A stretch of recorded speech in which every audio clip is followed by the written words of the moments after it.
नमस्कार, exam happy by Jharkhand channel में आपका स्वागत है। तो दोस्तों जुड़ चुका हूं मैं यहां पर आपके लिए जेटेट यानी झारखंड शिक्षक पात्रता परीक्षा की तैयारी को लेकर के। तो आपको पता चले झारखंड में झारखंड शिक्षक पात्रता परीक्षा का विज्ञापन निकल चुका है, फॉर्म भी भराने लगे हैं और आप सभी यहां पर फॉर्म अवश्य भर लेंगे। और आपको बताते चले बाजार में बाजारू किताब भी बहुत सारे आ गए हैं और बहुत सारे चैनल भी आ गए। अब आपको यहां पर देखना है कि किससे और कहां तैयारी किया जाए, ठीक है। तो देखिए विज्ञापन में यह स्पष्ट रूप से लिखा हुआ है कि आपको जो है यहाँ पर झारखंड के टेक्स्ट बुक पाठ्यक्रम पर आधारित प्रश्न पूछे जाएंगे। तो आपको यदि 1 से 5 के लिए जीके की तैयारी करना हो या आपको यहाँ पर सामाजिक विज्ञान की आप यदि तैयारी कर रहे हैं तो यह चैनल जो है आपके लिए सबसे बेस्ट होगा, क्योंकि आपके लिए हम सिर्फ और सिर्फ JCERT टेक्स्ट बुक का चैप्टर वाइज PDF और उसके साथ उसकी क्लासेज और साथ में बात करने की सुविधा भी आपको दे रहे हैं, ठीक है। इसमें से प्रथम 100 कैंडिडेट को 500 रुपये में एडमिशन किया जा रहा है, लेकिन अब यह 100 कैंडिडेट पूरे हो गए हैं और फिर से 50 कैंडिडेट बढ़ाया गया है। अगर इसके बाद भी आप नहीं जुड़ पाते हैं तो आपकी यह राशि जो है अब बढ़ करके हो जाएगी 800 रुपये। कितने लगेंगे आपको? 800 रुपये लगेंगे यदि आप जुड़ना चाहते हैं सामाजिक विज्ञान शिक्षा के लिए। तब यह वीडियो देखिए, आपको यहाँ पर क्या है कि यहाँ से आपको विभिन्न राज्यों के शिक्षक पात्रता परीक्षा में पूछे गए प्रश्न भी हम लोग कंप्लीट करवा रहे हैं। साथ ही साथ यहाँ पर आपको जो है कि JCERT टेक्स्ट बुक का चैप्टर वाइज नोट्स और PDF दे रहे हैं। यदि आपके पास टेक्स्ट बुक नहीं है तो आप यहाँ से ही पढ़ेंगे, ठीक है। दूसरे कहीं भी किसी भी चीज़ की तैयारी करने की आवश्यकता नहीं होगी, सिर्फ यहाँ से जुड़ करके आप तैयारी करेंगे तो आपका 100% तैयारी हो जाएगा। तो आपको यहाँ से सारे नोट्स, PDF, वीडियो सब कुछ आपको 500 रुपये में ही अभी प्रोवाइड किए जा रहे हैं। तो आप अभी के अभी जुड़ जाएंगे, नहीं तो यहाँ पर जैसे ही कैंडिडेट बढ़ते हैं तो आपको यहाँ पर लगने लगेंगे अब 800 रुपये। तो अपनी लाइफ बनाने के लिए, जेटेट परीक्षा पास करने के लिए आप अवश्य जुड़े। तो चलते हैं यहाँ पर महत्वपूर्ण प्रश्न की और देखिए हम क्लास 9 का एक्सरसाइज 5, ठीक है, क्लास 9 का एक्सरसाइज 5 भूगोल को देखेंगे। किसका है? भूगोल सेक्शन का है। इसके पहले यदि आपने हिस्ट्री सेक्शन को नहीं देखा है तो आप सभी अवश्य देख लेंगे। हिस्ट्री सेक्शन जो है आपका यहाँ पर समाप्त कर दिया गया है, हिस्ट्री की पूरी पढ़ाई हो चुकी है, ठीक है। भूगोल पाठ समाप्त होते के साथ ही आपका यहाँ पर अब चलेगा राजनीति शास्त्र। क्या चलेगा? राजनीति शास्त्र, ठीक है। अब देखिए आपको एक चीज बता देते हैं, यदि आप 6 to 8 की तैयारी कर रहे हैं, तो यह आपका सामाजिक विज्ञान के अंतर्गत नोट्स काम करेगा। और यदि 1 to 5 यानी 1 से 5 शिक्षक की तैयारी कर रहे हैं तो यह आपका जीके सेक्शन के अंतर्गत काम करेगा, ठीक है। तो दोनों ही शिक्षकों के लिए यह महत्वपूर्ण वीडियो है, तो आप सभी दोनों ही इसके लिए जुड़ जाएंगे, ठीक है। अब देखिएगा यहाँ पर हैंड रिटेन नोट्स है। सबसे पहला चीज क्या है? हाथ से लिखा हुआ नोट्स है। तो हाथ से लिखा हुआ नोट्स है तो ये नोट्स आपको डेली मिलते हैं, डेली प्रोवाइड हो रहे हैं, जो कि कहीं पहले का बना हुआ नहीं है। तो आपके एग्जाम की दृष्टि से डेली बनता है, डेली नोट्स मिलता है। इसलिए आप यहाँ पर देखिए 500 रुपये दे करके सिर्फ नोट्स की कीमत में ही आप यहाँ से क्या क्या ले सकते हैं? नोट्स की ही कीमत में आप यहाँ से जुड़ करके सारा क्लास भी ले सकते हैं और सारा चीज ले सकते हैं, ठीक है। चलिए देखिए, वनस्पति जगत से क्या अभिप्राय है? वनस्पति जगत से क्या अभिप्राय है? पहला प्रश्न है, वनस्पति जगत से क्या अभिप्राय है? पौधों की उत्पत्ति से, जानवरों की उत्पत्ति से, पार्कों की उत्पत्ति से, या कोई नहीं, ठीक है। तो देखिए वनस्पति के अंतर्गत कौन आता है? तो सभी पेड़ पौधे ये वनस्पति के जगत के अंतर्गत आते हैं, ठीक है। तो वनस्पति जगत के अंतर्गत कौन चल जाएगा? पौधों की उत्पत्ति चली जाएगी ना। जानवरों की उत्पत्ति किसे जाएगी? तो ये जंतु जगत के अंतर्गत जाएगा, ठीक है, जंतु जगत के अंतर्गत जाएगा। लेकिन पौधा किस में है? वनस्पति जगत से बिलोंग करता है, वनस्पति से, इसलिए वनस्पति जगत के अंतर्गत चला जाएगा, ठीक है। प्रश्न देखिए कहाँ आया वनस्पति जगत वाला? तो ये पंजाब टेट में पूछ दिया गया। कहाँ पर पूछ दिया गया? आपका पंजाब टेट में पूछ दिया गया था, ठीक है। चलिए अब देखिएगा, प्राणी जगत से क्या तात्पर्य है? देखिए यहाँ पर आ गया, प्राणी जगत से तात्पर्य क्या है? प्राणी जगत से क्या तात्पर्य आपको बताना है? पौधों की उत्पत्ति से, जानवरों की उत्पत्ति से, पार्कों की उत्पत्ति से, या कोई नहीं। तो पौधा किस में आता है? देखिए वनस्पति जगत में आता है। पौधा किस में आता है? वनस्पति जगत में आता है। और जानवर किस में आता है? तो जानवर ये प्राणी है। ये क्या चीज है? जानवर मानव सब प्राणी जगत है, तो ये प्राणी है, ठीक है। तो प्राणी जगत में कौन आएगा? तो जानवरों की उत्पत्ति प्राणी जगत में आएगा, ठीक है। चलिए अगला देखिएगा, ढलान पर्वत वाले स्थान पर कौन सी वन पाई जाती है? ढलान या पर्वत वाले स्थान पर कौन सी वन पाई जाती है? शंकुधारी वन, पर्णपाती वन, आल्प्स वन, या कोई नहीं, ठीक है। तो देखिए ढलान पर्वत वाला जो स्थान होता है उस स्थान पर देखिए शंकु के आकार का वन होता है। इस तरह के जो वन होता है वो इस आकार का होता है, ठीक है, वो इस आकार का होता है। पत्ते इस तरह से कि ढालू स्थान पर तुरंत पैर से पत्ते पानी गिरे और वो ढल जाए नीचे, ठीक है। तो शंकुधारी वन प्रकार का होता है। ये कहाँ आया? तो ये सीजी टेट में पूछा गया प्रश्न है। ये कहाँ पर पूछा गया है? सीजी टेट में पूछा गया है, ठीक है। अगला देखिएगा, भारत में सर्वाधिक वर्षा किस मानसून से होती है? भारत में सर्वाधिक वर्षा किस मानसून से होती है? उत्तर पश्चिम, दक्षिण पश्चिम, पूर्व पश्चिम या कोई नहीं, ठीक है।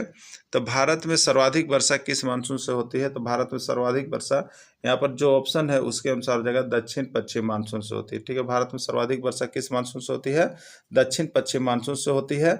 और यह प्रश्न जो है 1001 बार पूछा गया है और यह बहुत ही MVVI प्रश्न है, बहुत ही MVVI प्रश्न है, ठीक है। तो आप सभी इसको अवश्य देख लीजिएगा। अगला प्रश्न है, देखिए यहाँ पर थोड़ा सा हम लोग देख लेते हैं। दो जो वन के प्रकार हैं, तो एक होता है देखिए उष्ण कटिबंधीय वर्षा वन, इसके बारे में थोड़ा सा डिटेल्स कर लेंगे। इसके बाद देखिए इसका ऑब्जेक्टिव भी हम लोग देखेंगे, ठीक है। इसके नीचे इसका ऑब्जेक्टिव भी चलेगा। उष्ण कटिबंधीय वर्षा वन, नाम देखिएगा क्या है? उष्ण है, फिर कटिबंधीय है, फिर वर्षा है, फिर वन है, ठीक है। अधिक वर्षा वाले स्थान पर पाए जाते हैं, यहाँ 200 सेंटीमीटर से अधिक वर्षा होती है, ठीक है। तो यह उष्ण कटिबंधीय वन कहाँ पाए जाते हैं? तो अधिक वर्षा वाले स्थान पर पाए जाते हैं। प्रश्न आपसे पूछ देगा कि अधिक वर्षा वाले स्थान पर किस प्रकार के वन पाए जाते हैं? तो अधिक वर्षा वाले जो स्थान होते हैं वहां पर कौन से वन पाए जाते हैं? उष्ण कटिबंधीय वर्षा वन पाए जाते हैं, ठीक है। इस वन की विशेषता क्या है?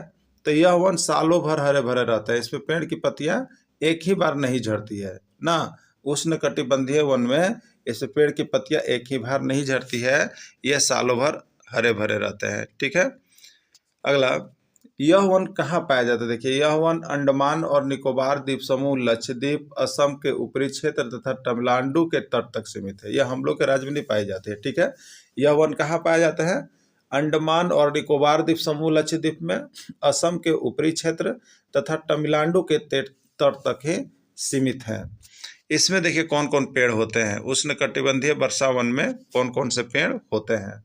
महोगनी, आबूनस, रबड़, रोजवुड और सिंकोना वृक्ष पाया जाता है, ठीक है। तो महोगनी जो पेड़ है वो किस प्रकार के वन में पाया जाता है? उष्ण कटिबंधीय वर्षा वन में पाया जाता है। आबूनस किस प्रकार के वन में पाया जाता है? उष्ण कटिबंधीय वर्षा वन में पाया जाता है। रबड़ किस प्रकार के वन में पाया जाता है? उष्ण कटिबंधीय वर्षा वन में पाया जाता है। रोजवुड किस प्रकार के वन में पाया जाता है? उष्ण कटिबंधीय वर्षा वन में पाया जाता है। और सिंकोना किस प्रकार के वन में पाया जाता है? उष्ण कटिबंधीय वर्षा वन में पाया जाता है, ठीक है। और यहाँ पर देखिए ये सब जानवर भी पाए जाते हैं। चलिए प्रश्न आ गया, उष्ण कटिबंधीय वर्षा वन में औसत वर्षा कितनी होती है? उष्ण कटिबंधीय वर्षा वन में औसत वर्षा कितनी होती है? 200 सेंटीमीटर, 300 सेंटीमीटर, 150 सेंटीमीटर या कोई नहीं, ठीक है। तो उष्ण कटिबंधीय वर्षा वन में जो औसत वर्षा होती है वो 200 सेंटीमीटर होती है, ठीक है। कितनी होती है? 200 सेंटीमीटर होती है। ये कहाँ पूछा गया? तो ये यूपी टेट में 3 बार आया है। यूपी टेट में कई बार आया है? 3 बार ये प्रश्न आया है ना। तो उष्ण कटिबंधीय वर्षा वन देख लीजिएगा। अगला प्रश्न है, उष्ण कटिबंधीय वर्षा वन के वन रहते हैं, उष्ण कटिबंधीय वर्षा वन के वन रहते हैं, सालों भर हरे भरे रहते हैं, सालों भर पत्ता नहीं रहता है, वर्ष भर पत्तियां झड़ी रहती है, कोई नहीं। क्या इसका सच्चाई है उष्ण कटिबंधीय वर्षा वन का? तो अभी हम लोग ऊपर जब पढ़ रहे थे तो उसमें उष्ण कटिबंधीय वर्षा वन के बारे में क्या बताया गया था कि यह वन जो है सालों भर हरे भरे रहते हैं। इसकी पेड़ की पत्तियां एक साथ कभी भी नहीं गिरती है, कुछ गिरती है तो कुछ लगी हुई रहती है। यानी उष्ण कटिबंधीय वर्षा वन के वन जो होते हैं वहाँ के वो क्या होते हैं? सालों भर हरे भरे रहते हैं, ठीक है। क्लियर हो गया होगा? सालों भर हरे भरे रहते हैं उष्ण कटिबंधीय वर्षा वन के वन। क्लियर हो गया होगा? इसमें कोई दिक्कत आपको लग रहा होगा? नहीं लग रहा होगा, ठीक है। देखिए ये प्रश्न कहाँ पर आ गया? ये प्रश्न कहाँ पर आ गया? तो ये प्रश्न आपका राजस्थान टेट में आ गया, ठीक है। राजस्थान टेट में ये 2 बार पूछ दिया गया है ये वन वाला प्रश्न ना। हो सके आपके एग्जाम में भी आ जाए तो आप सभी देख लीजिएगा। देखिए होता क्या है ना कि आपका जो JCRT टेक्स्ट बुक होता है, प्रश्न तो खैर 100% वही से छपना है, इसमें कोई शक मत रखिएगा। लेकिन आपको सब चैप्टर यदि देख लेते हैं ना, इसी तरह से जो चैप्टर वाइज आपको हम PDF और चैप्टर वाइज आपको वीडियो भी हम दे दे रहे हैं, ठीक है। ये आपके लिए बहुत रामबाण का काम करता है। क्यों करता है? क्योंकि देखिए जो अभी बहुत कम समय परीक्षा होना है, तो उसमें यदि बड़ा-बड़ा क्लास दिया जाए तो नहीं आप देख पाइए, क्योंकि उतना समय नहीं है। तो आपको इसीलिए हम आपको प्रीमियर क्लास यहाँ पर दे दे रहे हैं, जो कि छोटे-छोटे वीडियो भी आप देख लीजिएगा और साथ ही उसका नोट्स भी पढ़ लीजिएगा। तो आपके लिए यह क्या करो, गागर में सागर जैसा काम करेगा, ठीक है। इसलिए आप लोग इसको जरूर ज्वाइन कर लीजिए क्लास को। 2 दिन पहले ही मिले तो भी आप इस क्लास को यहाँ से सारा नोट्स और वीडियो एक तरफ से जाके आपको मिल जाएगा, आप देख लीजिएगा और आपका एग्जाम निकल जाएगा, ठीक है। तो रबड़ और सिंकोना के वृक्ष किस प्रकार के वन में पाए जाते हैं? उष्णकटिबंधीय वर्षावन, उष्णकटिबंधीय पर्णपाती वन, उष्णकटिबंधीय शुष्क वन, या कोई नहीं, ठीक है। तो रबड़ और सिंकोना के वृक्ष कहाँ पाए जाते हैं, किस प्रकार के वन में? तो उष्णकटिबंधीय वर्षावन में पाया जाता है, ठीक है। कहाँ पाया जाता है? उष्णकटिबंधीय वर्षावन में। चलिए, तो उष्णकटिबंधीय वन का हम लोग विशेषता पढ़ लिए थे ना। अब देखिए यहाँ पर पढ़ लीजिएगा आप उष्णकटिबंधीय पर्णपाती वन के बारे में, ठीक है। तो सभी वन के बारे में जरूर पढ़िएगा, क्योंकि यहाँ से आपको प्रश्न आता ही आता है और इसको नहीं देखे रहते हैं तो लगता है कहाँ से प्रश्न आया। तो आपको हम सारा चीज दिखा दे रहे हैं, क्लास 6 to 10 तक का जितना भी दे रहे हैं वहां से प्रश्न रहेगा जरूर, ठीक है। तो उष्णकटिबंधीय पर्णपाती वन क्या होता है, इसमें देखिए नीचे नोट्स बना दिए हैं, ठीक है कि इस प्रकार के वन में 6 से 8 सप्ताह के लिए पूरी पत्तियां गिर जाती है ग्रीष्म ऋतु में। क्लियर हो गया।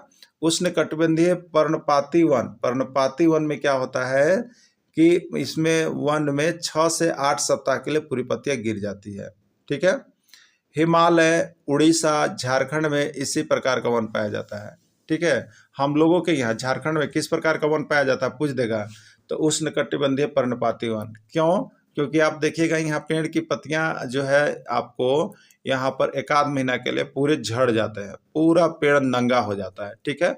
उसके बाद फिर उसमें कोमल कोमल पत्तियां आती है। तो जिस पेड़ में इस प्रकार की विशेषता होगी तो उस पेड़ को आप लोग उष्णकटिबंधीय पर्णपाती वन के अंतर्गत डालिएगा, ठीक है।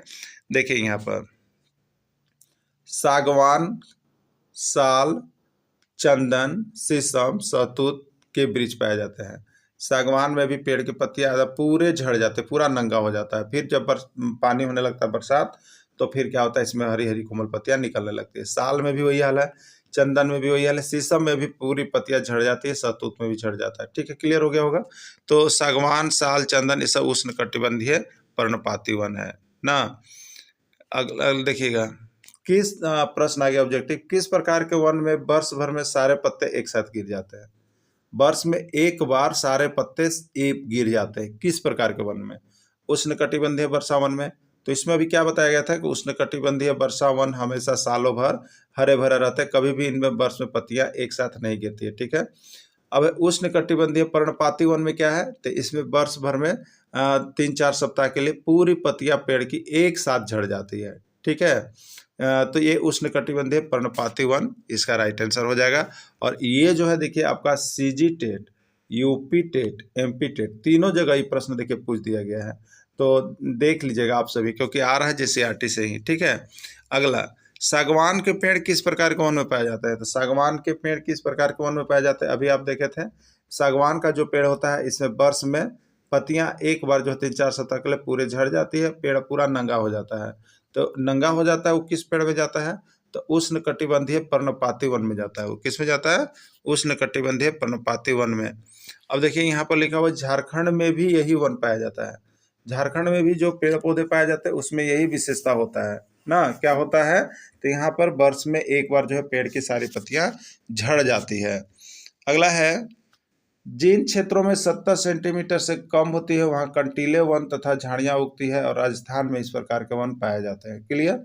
ये कंटीले वन और झाड़ियों के बारे में आप लोग जानिए। कंटीले वन और झाड़ियाँ कहाँ पाए जाते हैं, तो राजस्थान क्षेत्र में ना, शुष्क क्षेत्र में, गर्म क्षेत्र में, वहाँ पर इस प्रकार के पेड़ पौधे ज़्यादा पाए जाते हैं, ठीक है। अब देखिए, कंटीले वन में खजूर तथा नागफनी पाया जाता है। ये खजूर और नागफनी कहाँ पाए जाते हैं, तो कंटीले वन में पाए जाते हैं, और ये राजस्थान क्षेत्र यानी जो मरुस्थलीय क्षेत्र है वहाँ पर पाए जाते हैं, ठीक है। प्रश्न आ गया, खजूर तथा नागफनी किस प्रकार के वन में पाया जाता है, ठीक है। खजूर और नागफनी ये सब कंटीले चीज है, खजूर और नागफनी कंटीला चीज है ना। तो कंटीले चीज किस प्रकार के वन में पाए जाते हैं, तो ये जो है आपका ये देखिए उष्णकटिबंधीय वर्षा वन हो गया, उष्णकटिबंधीय पर्णपाती वन हो गया है। अब देखिएगा यहाँ पर कंटीले वन है। क्या है? कंटीले वन। तो ये जो पत्तियां होती है कांटेदार पत्तियां, ये कंटीले वन में पाई जाती है। ठीक है। मैग्रो वन के बारे में थोड़ा सा पढ़ लीजिएगा। मैग्रो वन आया हुआ है, आप लोग देख लीजिएगा मैग्रो वन क्या चीज होता है। महानदी गोदावरी, कृष्णा, कावेरी, गंगा एवं ब्रह्मपुत्र नदियों के डेल्टाई भाग में ये वनस्पतियां पाई जाती है, मैग्रो वन पाया जाता है। ठीक है। यानी डेल्टाई भाग मतलब देखिए होता है उपजाऊ भाग। क्या होता है? डेल्टाई भाग का मतलब होता है उपजाऊ भाग।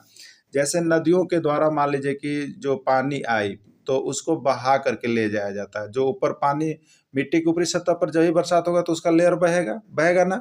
और ये बह करके क्या होता है? तो गंगा, गोदावरी, महानदी, कृष्णा का डेल्टाई भाग, जिसे ये साइड में छहिल जाता है, ये साइड में ये सब उर्वरा चीज छहल जाता है और ये उर्वरा चीज होता है। ठीक है। और बीच में नदी का धार हो जाता है ना।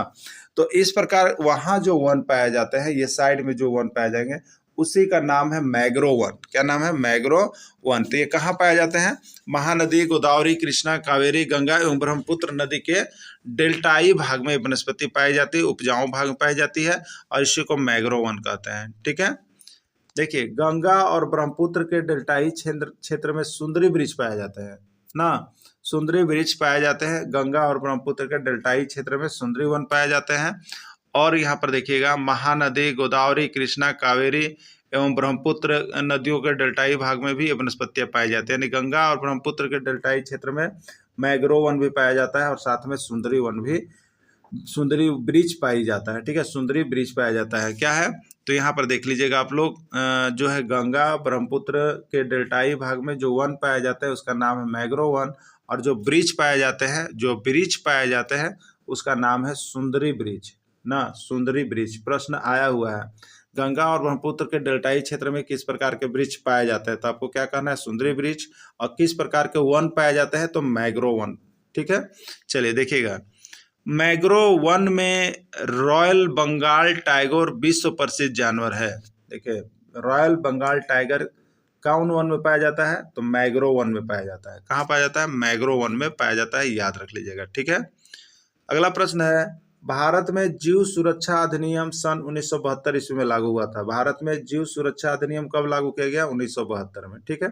अब इसके नीचे इसी का जस्ट हम लोग क्या करेंगे, ऑब्जेक्टिव भी देख लेंगे जो कि एग्जाम में आए हुए थे। ठीक है। तो देखिए जहां जरूरी है सब्जेक्टिव, जहां जरूरी है ऑब्जेक्टिव, सब कुछ आपको बना बनाया हुआ यहाँ पर मिलेगा ना। प्रश्न है, रॉयल बंगाल टाइगर किस प्रकार के वन में पाए जाते हैं? उष्णकटिबंधीय सदाबहार वन, उष्णकटिबंधीय पर्णपाती वन, मैग्रो वन या कंटीले वन। ठीक है। तो ये जो रॉयल बंगाल टाइगर है वो कहाँ पाया जाता है? तो मैग्रो वन में पाया जाता है। कहाँ पाया जाता है? मैग्रो वन में पाया जाता है। प्रश्न इतना है कि ये बंगाल टेट में एक बार आया है, उड़ीसा टेट में एक बार आया है, छत्तीसगढ़ टेट में एक बार आया है। ठीक है। 3 जगह ये जो है रॉयल बंगाल टाइगर पूछा है, आप भी याद कर लीजिएगा। भारतीय शेरों का प्राकृतिक निवास स्थान है। भारतीय शेरों का प्राकृतिक निवास स्थान है गुजरात का गिर वन, कंटीले वन, शुष्क वन या कोई नहीं। ठीक है। तो देखिए भारतीय जो शेर है उसका प्राकृतिक निवास स्थान अगर बताया जाए आपको तो ये गुजरात का जो गिर वन है, गुजरात का गिर वन वहां पाया जाता है। कहाँ पाया जाता है? गुजरात का गिर वन जो है प्राकृतिक शेरों का निवास स्थान है। ये प्रश्न है और ये प्रश्न जो है आपको यहाँ पर CG TET, MP TET, UP TET, Assam TET और यहाँ पर यू टेट और हिमाचल टेट सब में पूछा गया है। ये वाला भारतीय शेर वाला सब में पूछा गया है। ठीक है। चलिए अगला देखिएगा, एशियाई शेर नोट्स बनाया हुआ देखिएगा। एशियाई शेर केवल गुजरात के गिर जंगल में पाए जाते हैं, याद रखिएगा। एशियाई शेर कहाँ? गुजरात के केवल गिर जंगल में पाए जाते हैं। अगला है, देश में 18 जीव मंडल निश्चय क्षेत्र स्थापित किए गए हैं। पूछा है कि देश में कितने जैव मंडल निश्चय क्षेत्र हैं? तो 18 याद रखिएगा। एक निश्चित समय में एक स्थान छोड़कर दूसरे स्थान पर लाने वाले पक्षी को प्रवासी पक्षी कहते हैं। होता क्या है कि एक ऐसा समय होता है, ये प्रवासी पक्षी होते हैं जो एक निश्चित समय में, अगर अभी गुजरात में है तो एक निश्चित समय में वो सभी पक्षियां जो है हिमाचल प्रदेश में चली जाएगी। यहाँ पर वो पक्षियां समाप्त हो जाएगी। एक सीजन में यहाँ से पक्षी उड़ के यहाँ आ जाएंगे। तो इस प्रकार की जो पक्षियां होती है जो एक स्थान से दूसरे स्थान पर जाते आते रहती है उसी को हम लोग प्रवासी पक्षी कहते हैं। ठीक है, तो एक निश्चित समय में एक स्थान से उड़कर दूसरे स्थान पर लाने वाले पक्षी प्रवासी पक्षी कहते हैं। ये आपका यहाँ पर चैप्टर समाप्त हो गया है। ठीक है, तो इस तरह से इस चैप्टर में अगर कोई दिक्कत हो तो आप कॉल कर लीजिएगा। और आपको बता देते हैं कि आप कहीं भी जुड़े हैं, कहीं से भी पढ़ रहे हैं, आप यहाँ पर आपके लिए हमारा टीम जो है सिर्फ बहुत ही कम राशि में आपको नोट्स दे रहे हैं, 500 रुपये में। और इसी नोट्स के साथ आपको सारा वीडियो और ये बात करने की सुविधा प्रोवाइड करवा रही है, जो कि किसी भी चैनल पर इतनी सारी सुविधा आपको नहीं दी गई है। तो देखिए, अभी तक आपको वीडियो नहीं मिला है तो कोई बात नहीं, लेकिन वीडियो जैसे ही मिले यहाँ से नोट्स और ये वीडियो देखने के लिए आप जरूर जुड़ जाइएगा, क्योंकि बहुत कम कीमत पर बहुत ही अच्छी तैयारी आपका यहाँ पर जेसीईआरटी टेक्स्ट बुक से घर बैठे करवाया जा रहा है। तो घर बैठे यदि आप जेटेट पास करना चाह रहे हैं तो आपके लिए यह बहुत ही अच्छा है। आप अभी कभी जुड़ जाइएगा। धन्यवाद।